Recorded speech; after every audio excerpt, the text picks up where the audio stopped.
নির্বাচন তো সবার জন্যই ভালো। BNP most popular party, BNP জিতবে, তাহলে ইলেকশন হোক, মানুষের এই জায়গাটায় সমস্যা নেই, মিটুক। বিএনপি কিন্তু সেটার সাথে রাজি না।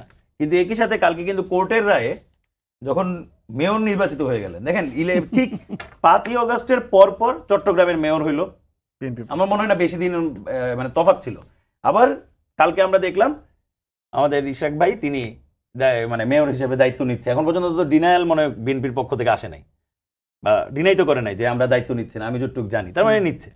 তাহলে মানে সরকারের সুবিধাটা আসলে কার দিকে যাচ্ছে, কার ফেভারে যাচ্ছে?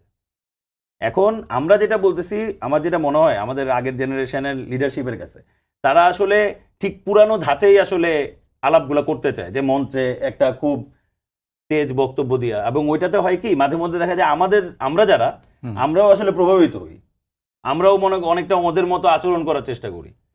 কিন্তু আমরা বলতেছি আমরা একটু ডিফারেন্ট প্লে করতে চাই, আমরা টেবিল টকে আসতে চাই, আমরা আলোচনায় আসতে চাই, সারা বাংলাদেশের কাছে আলোচনা হবে, লাইভ টেলিকাস্ট হবে।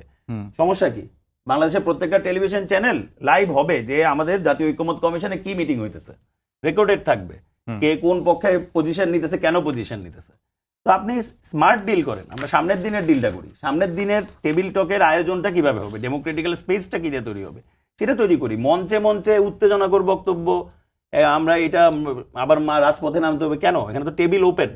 তো যেখানে টেবিল ওপেন সেখানে আমরা টেবিলে বসি, আমরা আলোচনা করি, আলোচনার মাধ্যমে একটা সমাধান বা একটা জায়গায় তৈরি করি, জনগণ আরো শার্প হোক, জনগণ আরো ভালো মতো দেখুক।